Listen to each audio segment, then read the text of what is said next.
Hi viewers, welcome to our channel. ప్రస్తుతం మనతో ఉన్నారు ప్రముఖ రాజకీయ సామాజిక ఆర్థిక విశ్లేషకులు సిఏ నాగార్జున రెడ్డి గారు. నమస్తే గురూజీ. నమస్తే అహ్మద్. గురూజీ, ఈరోజు అహ్మదాబాద్లో జరిగినటువంటి సంఘటనకు సంబంధించి చూసుకుంటే ఎయిర్ ఇండియా విమానం కుప్పకూలిపోయింది. గుజరాత్లోని అహ్మదాబాద్లో బయలుదేరినటువంటిది ఎయిర్ ఇండియాకి చెందిన బోయింగ్ 787 డ్రీమ్ లైనర్ విమానం AI-171 అహ్మదాబాద్లోని సర్దార్ వల్లభాయ్ పటేల్ అంతర్జాతీయ విమానాశ్రయం నుంచి లండన్గా బయలుదేరినటువంటి కొద్ది క్షణాల్లోనే ఒక చెట్టును ఢీకుంది అంటూ ఆ తర్వాత అది ఒక నివాసయోగ్యమైనటువంటి ప్రాంతంలో కూలిపోవడం, ఒక హాస్టల్ బిల్డింగ్ మీద, దాదాపుగా అది మెడికల్ స్టూడెంట్స్ అంటున్నారు హాస్టల్లో ఉండేది, ఆ బిల్డింగ్లో ఉండేది. లంచ్ టైం కాబట్టి స్టూడెంట్స్ అంతా లంచ్కి బయటికి వెళ్ళిపోయారు. కొద్దిమంది దాంట్లో ఉన్నారు. ఆల్మోస్ట్ 20 మెంబర్స్ మెడికల్ స్టూడెంట్స్ కూడా చనిపోయారు. విమానంలో ఉన్నటువంటి అందరూ క్రాష్ అయిపోయినట్లుగా అహ్మదాబాద్కి సంబంధించినటువంటి సిపి జ్ఞానేశ్వర్ సింగ్ ఆయన అఫీషియల్ ప్రకటన కూడా వెలువడింది. ఏం చెప్తారు, అసలు విమానాలు కుప్పకూలిపోవటానికి గల కారణం ఏంది? ఈ ప్రమాదం జరిగిన దానికి సంబంధించి మీ యొక్క విశ్లేషణ అంటే ఏం చెప్తారు? ఏం చెప్తారు గురుగారు? చాలా దురదృష్టకరమైనటువంటి విషయమే అమర్. ఇది యాక్చువల్గా బోయింగ్ వాళ్ళు తయారు చేసేటువంటి విమానాల్లో ఇది ఒక టైప్ అన్నమాట. ఓకే. బోయింగ్ 787 అంటారు. బోయింగ్ 787-8 అంటారు. అంటే 1 2 3 4 8 9 10 అన్నమాట. ఓకే. ఈ స్పెసిఫికేటెడ్ విమానం ఏది, ఫ్లై బై వైర్ టెక్నాలజీ ఉంటుంది, ఆటోమేటిక్ పైలట్ సిస్టమ్ ఇవన్నీ ఆటోమేటిక్గా ఉంటాయి. ఇది అహ్మదాబాద్ నుంచి లండన్ వెళ్తుంది. మోడీ గారు ఏది కోరి అహ్మదాబాద్ నుంచి డైరెక్ట్గా లండన్కి విమానం ఉండాలి అని ఆయన కోరిక మేరకు పెట్టించారు. ట్రాఫిక్ కూడా ఉంది. ఓకే.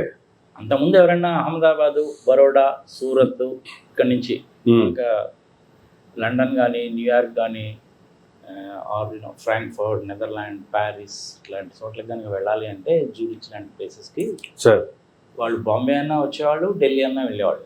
అంటే బాంబే వచ్చేవాళ్ళు 80% ఉంటారు, 20% మాత్రమే ఢిల్లీ వెళ్ళేవాళ్ళు ఉంటారు. ఓకే. ఇది ఫస్ట్ టైం జరిగింది.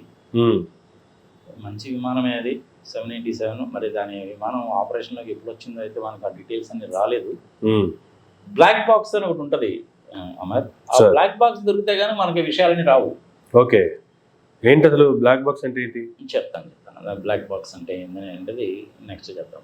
అయిపోయిన తర్వాత ఓకే 242 మంది చనిపోయారు డిక్లేర్ చేశారు. అవును. అది యాక్చువల్గా 3:30-4 గంటలప్పుడు ఏదో 100 మంది చనిపోయారని, 60 మంది చనిపోయారని అన్నారు. అది అల్టిమేట్గా చెప్తున్నా కదా, సింగ్ గారు డిక్లేర్ చేశారు. మొత్తం అందరూ చనిపోయినట్టున్నారు.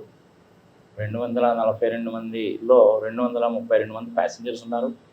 అందులో 169 మంది ఏమో ఇండియన్స్ ఉన్నారు. ఒక 53 మంది బ్రిటిష్ వాళ్ళు ఉన్నారు. ఒక కెనడియన్ కూడా ఉన్నాడు. ఒక 6-7 పోర్చుగీస్ సంబంధించిన వాళ్ళు ఉన్నారు. ఓకే. ఇప్పుడు ఇదేమవుతుందంటే, ఇంతకుముందు కనుక అయితే ఈ అహ్మదాబాద్ నుంచి బయలుదేరింది డైరెక్ట్గా పాకిస్తాన్ మీద పోయేది. ఓకే. ఇప్పుడు ఎయిర్ స్పేస్ని క్లోజ్ చేశారు కాబట్టి వీళ్ళు వేరే రూట్లో వెళ్ళాల్సి వస్తుంది. దాని రూట్ ఏంటో మనకు తెలియదు. ఓకే. అది ముస్బాబులు ఇస్తాంబుల్ వెళ్ళి, ఇస్తాంబుల్ నుంచి కానీ లేకపోతేనేమో కజాకిస్తాన్ అక్కడి నుంచి కానీ వెళ్ళేటువంటి ప్రోగ్రామ్ ఏదో ఉంటుంది. మాస్కో దాకా వెళ్ళకపోవచ్చు. ఓకే. లండన్ వరకే కాబట్టి ఈవెన్ మాస్కో వెళ్ళినా కానీ మాస్కో నుంచి లండన్ వెళ్ళిపోయి ఉండొచ్చు. కానీ ఆ రూట్కి సంబంధించిన డీటెయిల్స్ అవి మనకు తెలియవు. 9 hours పడుతుంది జర్నీ. ఢిల్లీ నుంచి కానీ, అహ్మదాబాద్ నుంచి కానీ, బాంబే నుంచి కానీ అప్రాక్సిమేట్లీ 9.5 hours పడుతుంది జర్నీ. ఈ ఫ్లైట్స్ అన్ని కూడాను 35,000 అడుగుల ఎత్తులో పోతాయి. ఓకే. 800 కిలోమీటర్ల స్పీడ్లో పోతాయి. జనరల్గా ఫ్లైట్ ఫుల్గానే ఉన్నట్టుంది అది. Okay. Cargo and all those things. విచారించదగ్గ విషయం మరి అది అంతమంది పోవడం అనేటువంటిది. బట్ ఇక మనం చేయగలిగిందంటూ ఏముంటుంది? అయితే నేను అడుగుతున్నావు కదా, అది కారణాలు ఏమంటే ఉంటాయండి. కారణాలు అనేటువంటివి చాలా ఉంటాయి. బ్లాక్ బాక్స్ అనేటువంటిది వస్తే కానీ మనకి దాని డీటెయిల్స్ ఏంటో తెలియదు. గుద్దుకుంది, చనిపోయారు, వాలిపోయింది, ఇట్లా రకరకాల థియరీలు వస్తాయి. బోర్డ్ హిట్ జరిగింది, ఇట్లాంటివన్నీ రకరకాలు వస్తాయి. ఏది ఖచ్చితంగా తెలియాలి అనేసి అంటే బ్లాక్ బాక్స్ దొరకాలి. ఓకే. పైలట్ ఇచ్చినటువంటి లాస్ట్ మెసేజ్ అనేటువంటిది మేడే మేడే మేడే అన్నాడు. కొన్ని సింబల్స్ అనమాట ఇవి. మేడే అంటే చాలా సీరియస్ థింగ్ అది. ఓకే. ఇక నేనేమి చేయలేను అని చేతులు ఎత్తేయడం అనమాట మేడే అంటే. ఓకే. అప్పుడు ఇస్తారు ఆ సిగ్నల్. అదేవిధంగా 555 అని ఒక సిగ్నల్ ఉంటుంది. 3 5లు 3 6లు 3 7లు ఇలాంటి రకరకాల సిగ్నల్స్ ఉంటాయి. ఓకే. ఏదో లోపల ఒక పేలుడు జరిగిందని కానీ, జనరల్ గా అంత సీరియస్ గా లేకపోతే- జరగడానికి కూడాను అది ఎక్కువ దూరం కూడా పోలేదు కదా, టేక్ ఆఫ్ అయింది ఇమీడియట్ గానే క్లాష్ అయిపోయింది. 15-20 మినిట్స్లోనే Hmm. క్రాష్ అయిపోయింది. ఉమ్, దానికి కారణాలు ఏముంటాయి అనేసి అంటే రకరకాల కారణాలు ఇన్ని చెప్పినప్పటికీ సార్. నువ్వు అడుగుతున్నావు కదా కారణాలు ఏమై ఉండొచ్చు అని. ఉమ్, బాడీ హిట్ అంటే ఏంటంటే జనాలు ఏమనుకుంటారంటే కాకి వచ్చి ముక్కు తోడుగానే పొడితే ఏమైనా ఊరిపోవడం ఏంటని అనుకుంటారు. కాకులు వచ్చి బాడీ మీద కొట్టడం కాదు అది. ఓకే. ఆ థ్రస్ట్కి ఏమవుతుందంటే అది ఇంజిన్లోకి వెళ్ళిపోతాయి. ఓ, ఇంజిన్లోకి వెళ్ళిపోతే ఆ లోపల ఉండే ఫ్యూయల్లో ఈ బ్లడ్ ఇవి అన్నీ కలిసిపోతాయి కదా, అవును. ఆ ఇంజిన్ అయిపోతుంది. ఓకే. కానీ ఇది ట్విన్ ఇంజిన్, ఇది 2 ఇంజన్లు ఉంటాయి దీనికి. ఉమ్, ఒక ఇంజన్లోకి జరిగినా కానీ బాడీ హిట్ జరిగినా కానీ రెండో ఇంజిన్ ఉంటుంది. ఓకే. ఆ రెండో ఇంజిన్ తోటి సేఫ్గా మళ్ళీ ల్యాండ్ కావచ్చు, అహ్మదాబాద్లోనే ల్యాండ్ కావచ్చు. Okay. ఎక్కువ దూరం కూడా పోలేదు కాబట్టి. అవును గురుజీ. అది యాక్చువల్గా టేక్ ఆఫ్ అయ్యేటప్పుడు ఏమవుతుందంటే ఒకసారి పైలట్స్ షార్ట్ టేక్ ఆఫ్ కూడా చేస్తారు. ఉమ్, నీకు కనుక టేక్ ఆఫ్ కనుక కావాలనే పని అయితే కనీసం ఒక 250, 270, 280, 300 కిలోమీటర్ల స్పీడ్ ఉండాలి. ఓకే. ఆ స్పీడ్ ఉంటేనే అది టేక్ ఆఫ్ అవుతుంది. ఉమ్, ఆ టేక్ ఆఫ్ అయ్యేటప్పుడు ఇట్లా టేక్ ఆఫ్ అవుతుంది. ఓకే. ఓకే. అది 10,000, 20,000, 30,000 పోయిన తర్వాత 35,000 నుంచి 40,000 ఫీట్ ఉమ్, అడుగుల మధ్యలో స్టెబిలైజ్ అయిపోతుంది అన్న. ఓకే. అప్పుడు అహ్మదాబాద్ ఎయిర్పోర్ట్ వాళ్ళ కంట్రోల్లో ఉంటుంది, ఏటీసీ వాళ్ళ కంట్రోల్లోనే ఉంటుంది. ఉమ్, ఇక తర్వాత మధ్యలోకి పోయిన తర్వాత ఏంటంటే ఆ లండన్ వాళ్ళ కంట్రోల్లోకి వెళ్ళిపోతుంది. ఈ నార్మల్గా అన్ని విమానాలు అంతర్జాతీయంగా ఇలాగే జరుగుతుంది. ఓకే. ఉమ్, ఏటీసీ కంట్రోల్లోనే జరుగుతుంది. ఇది నాకు తెలిసినంత వరకు నాకున్న అనుభవాన్ని బట్టి నేను చూసిన కొన్ని యాక్సిడెంట్స్ మనకి చెప్పాలంటే బాడీ హిట్ మూలంగా జరిగింది కాదు. ఓకే. షార్ట్ టేక్ ఆఫ్ ఏమైనా చేశాడేమో పైలట్ మనకు తెలియదు. ఉమ్, ఇంజిన్ ఫెయిల్యూర్ ఏమైనా జరిగిందేమో మనకు తెలియదు. ఓకే.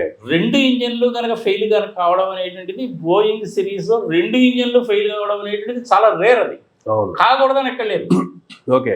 ఇప్పుడు ఒక ఇంజన్కి వచ్చినటువంటి ఫ్యూయల్ ట్యూబ్స్ ఏదైనా లీక్ అయిపోయి ఉమ్, ఫ్యూయల్ రాలేదనుకో ఒక ఇంజన్కి, ఇంకొక ఇంజన్కి అయినా వస్తాయిగా. ఓకే. అట్లా 2 ఇంజన్స్కి ఫ్యూయల్స్ రాలేదనుకో, ఉమ్, ఆ ఫ్యూయల్ కనుక రాకపోతే ఏముందంటే థ్రస్ట్ రాదు నీకు. ఓకే. ఆ థ్రస్ట్ రాకపోతే ముందుకు పోదు, పైకి ఎగరదు. ఓకే. అలాంటి సిచ్యువేషన్లోనే ఇలాంటి యాక్సిడెంట్స్ దొరుకుతాయి. ఓ, అంటే 2 ఇంజన్లు ఫెయిల్ కావడం మూలకంగా, 2 ఇంజన్లో ఏదో ఒక టెక్నికల్ ప్రాబ్లం మూలకంగా కానీ, ఆయిల్ అందకపోవడం మూలకంగా కానీ సార్. జరిగితేనే పైకి లేవకుండా కూలిపోవడం అనేది జరుగుతుంది. ఓకే. నేను కూడాను ఏరోప్లేన్స్కి సంబంధించిన యాక్సిడెంట్స్ ఎట్లా జరుగుతుంది నేను చాలా చూసినాను కాబట్టి నాకు తెలిసిన అనుభవం బట్టి చెప్తున్నాను. ఉమ్, ఏదేమైనా సరే let us not come to A conclusion. Okay. ఇది 2 ఇంజిన్లలో ఒక ఇంజిన్ ఫెయిల్ అయినా బాడీ హిట్ మూలకంగా ఇంకొక ఇంజిన్ పనిచేస్తుంది. ఉమ్, మరి 2 ఇంజన్లు ఫెయిల్ అయిన సందర్భాల్లో కూడా సేఫ్గా ల్యాండ్ అయిన సిచ్యువేషన్లు కూడా ఉన్నాయి. ఓకే. క్వాంటాస్కి సంబంధించింది ఒకటి బోయింగ్ 380. అది ఉమ్, సింగపూర్ నుంచి అది ఆస్ట్రేలియా వెళ్తుంది అనమాట. సముద్రం మీదనే, అంతా పసిఫిక్ ఓషన్ మీదనే. ఓకే. దానికి 4 ఇంజన్లు ఫెయిల్ అయిపోయినాయి స్వామి. ఓ, అయినా కానీ అది అలా గాలిలో గ్లైడ్ అవుతూ ఉమ్, సేఫ్గా ల్యాండ్ అయింది. నైస్. అలాంటి సందర్భాలు కూడా ఉంటాయి. అన్లక్కీ పీపుల్ అనమాట వాళ్ళందరూ. Yes sir. ఇప్పుడు అట్లనే ఈ బోయింగ్లోనే ఉమ్, బోయింగ్ 737 మ్యాక్స్ అని ఒక సిరీస్ ఉంది. Boeing Okay. 737 మ్యాక్స్ అంటారు. ఉమ్, దాంట్లో ఏదో సాఫ్ట్వేర్ ప్రాబ్లం వచ్చి 2 విమానాలు విత్ ఇన్ స్పాన్ 6 months నుండి కూర్చున్నాయి. ఓ, దాంతో ఆ విమానాలు అన్నింటినీ కూడా గ్రౌండ్ చేసేస్తారు. ఓకే. Software problem. ఓకే. అదేంటంటే ఈ ఎయిర్ క్రాఫ్ట్స్ అన్నింటిలో కూడా ఆటోమేటిక్ పైలట్ సిస్టమ్ ఉంటుంది. సర్టైన్ హైట్కి వెళ్ళిపోయిన తర్వాత ఏంటంటే పైలట్స్ ఆటోమేటిక్ స్విచ్ ఆన్ చేసి ఖాళీగా కూర్చుంటారు. అదే మొత్తం చెప్పుకుంటుంటారు అన్నమాట. ఓకే. ఇంకా మొత్తం కూడా అదే కంట్రోల్ చేస్తారు. ఓకే. అయితే ఒకసారి ఎమర్జెన్సీస్లో వచ్చినప్పుడు ఏంటంటే వీళ్ళకి లోపల వార్నింగ్ మెసేజెస్ వచ్చినప్పుడు వీళ్ళు దాని ఆటోమేటిక్ పైలట్ సిస్టమ్ ఆఫ్ చేసేసి మాన్యువల్లోకి తీసుకుంటారు. ఓ, ఆ సాఫ్ట్వేర్లో ఏదో ప్రాబ్లం వచ్చింది. ఓకే. అందుకని ఆ 2 విమానాలు గురిపోయినాయి. అవేంటి? Boeing 737 max. అది Boeing Okay. 737 is an excellent aircraft. Okay. Rajiv Gandhi గారు కూడాను హైదరాబాద్లో ట్రైనింగ్ తీసుకుంది బోయింగ్ 737 మీదనే, ఓకే. ఆయన కూడా. ఉమ్, సో ఇట్లా ఏం జరిగింది అనేటువంటిది మనము దాని మీద ఇన్వెస్టిగేషన్ చేస్తే కానీ తెలియదు సార్.